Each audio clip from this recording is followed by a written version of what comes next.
talented entrepreneurs that brought one of the most interesting podcasts in the North, Manny Mind The Gap, or just Mind The Gap.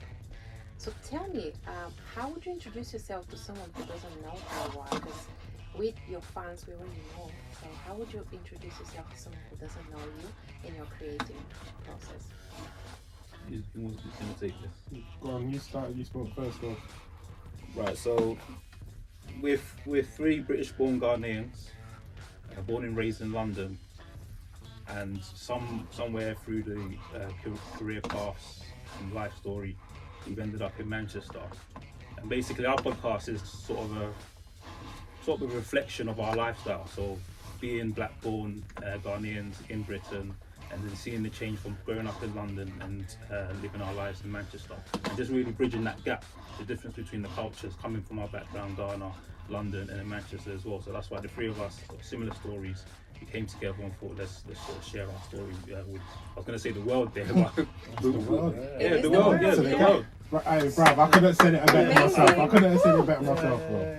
Yeah. Speak it into that existence.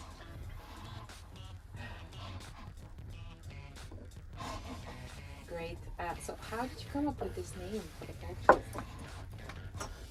Is it part of you being from London? Yeah, it's symbolic. I think that's what we try to do with our podcast, is be symbolic. Be a point of reference. Like even the logo is Mind the Gap.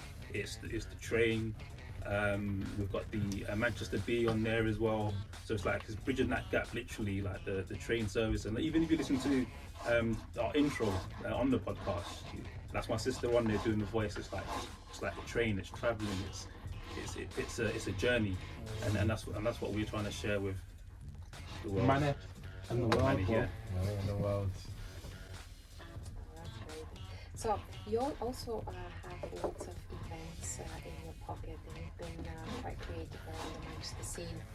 The last few weeks, there were some really nice events. Like the Lounge made a comeback with a brand new venue. Tell me more about that one. Yeah, first and foremost, shout out Status Mark. So obviously, as you know, he's been on there as well.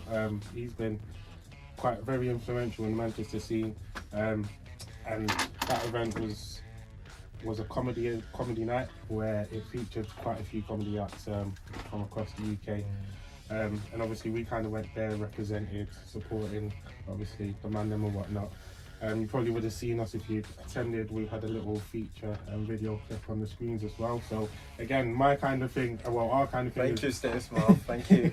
It's kind of bridging that ecosystem, like what you do, SISI, as well. So once we all kind of interlink and we're together, then it's kind of a community, and like I said, an ecosystem. Like London and other places that are seen, but we want to have an ecosystem here in London. Exactly, and I'm from Bulgaria originally, so imagine that ecosystem.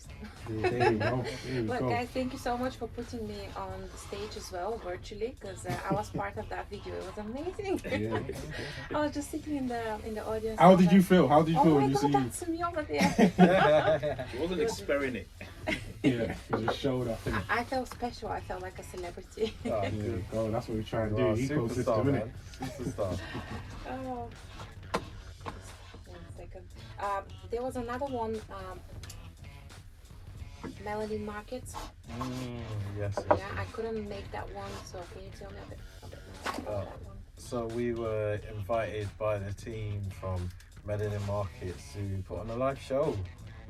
So big up Bianca and Kelly, absolutely smashing it, with the Melanin Markets the second time round. Even bigger, more of a reach, more of a spread, attracting even more people, It's amazing how well they've done with it. So inspired people to dream, to believe that they can, do something and really make something of themselves and have a space to place that something in, where in previous times, years, they wouldn't have got that space, it was closed off to them. No matter how good it was, but they've also got the structures now they've learned. It's a great example of sort of learning from the past and making better today.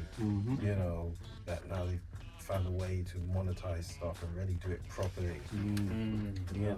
Really do it, and it's great. Really bring people together as well. Nothing but good vibes in there.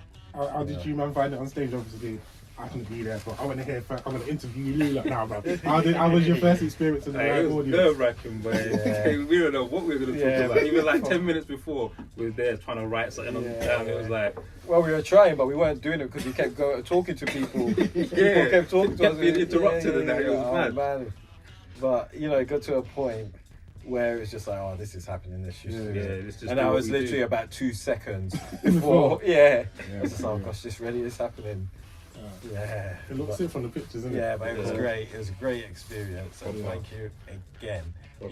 But I think that answered the question. Yeah.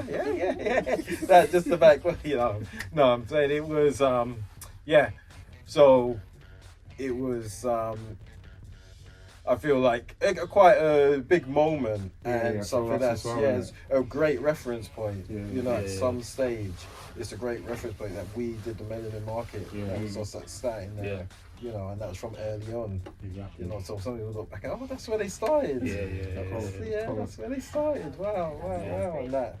Mind the Gap